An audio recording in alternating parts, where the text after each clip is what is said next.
కృష్ణా జిల్లాలో జరిగిన ఘోర ప్రమాదానికి కారణమైన ట్రావెల్స్ మాఫియా రివర్స్ అటాక్ చేస్తోంది. ట్రావెల్స్ యజమానులకి ప్రభుత్వం వత్తాసు పలుకుతోందంటూ వైసీపీ అధినేత జగన్ తీవ్ర స్థాయిలో స్పందించారు. దీంతో దివాకర్ ట్రావెల్స్ యజమానుల్లో ఒకరైన టీడీపీ ఎమ్మెల్యే ప్రభాకర్ రెడ్డికి కోపం కట్టలు తెంచుకుంది. అనంతపురంలోని సాక్షి మీడియా ఆఫీస్ ముందు వీరంగం వేశారు. ధర్నా చేస్తూ తనదైన శైలిలో జగన్పై తిట్ల దండకం అందుకున్నారు. రాయడానికి వీల్లేని భాషలో జగన్పై విరుచుకుపడ్డారు.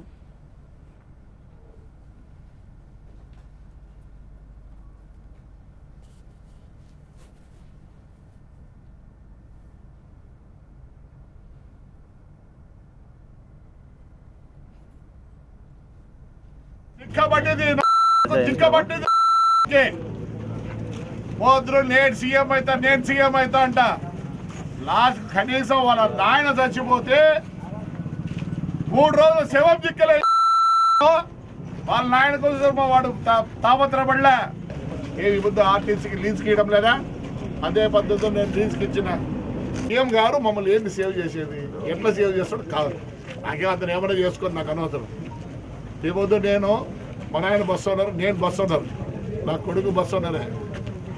వాడు బీటెక్ చదువుకున్నాడు, ఎంఎస్ చేసినాడు, లండన్లో లా చేసినాడు. మా బతుకుతారు ఇదే, మేము బతికేది దీంతోనే. ధైర్యంగా చెప్తాను, ధైర్యంగా తిరుగుతాను. నువ్వు సూట్ కేసు కంపెనీలు పెట్టి జగత్గా నువ్వు సూట్ కేసు కంపెనీలు పెట్టి వచ్చినావు. సైకిల్ కూడా లేదు రండి. నీ బతుకు నాకు తెలియదా? ఏదో ఫాల్ట్ అన్నాడు, నీ దగ్గరికి వస్తా, నువ్వే పెట్టు, నా మీద ఏమేమి కేసులు పెడతావు. బతుకులేదు నువ్వు.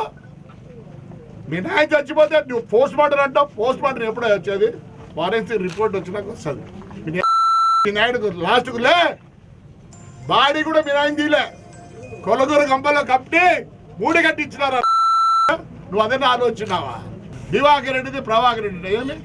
మీ ఇద్దరు ఓనర్లా? మీ ఇద్దరు ఓనర్లు కాదు. అయినా మేము బాధ్యత తీసుకుంటాం. ఎస్, మా ఫ్యామిలీది అది. నాకు కావాల్సింది జవాబు. సీఎం మమ్మల్ని ఎట్లా రక్షిస్తాను చెప్పాలా జగన్? చెప్పాలా జగన్? అంటే మమ్మల్ని కూడా దొంగ వ్యాపారాలు చేయమంటారట. సాక్షి రేకులు తెచ్చుకునే పరిస్థితి లేదు. వాళ్ళ ఆయన సీఎం వాడికి రేకులు కొనిచ్చినాడు. లేదు, రేకులు కొనుక్కుంటే పరిస్థితి కూడా లేదు.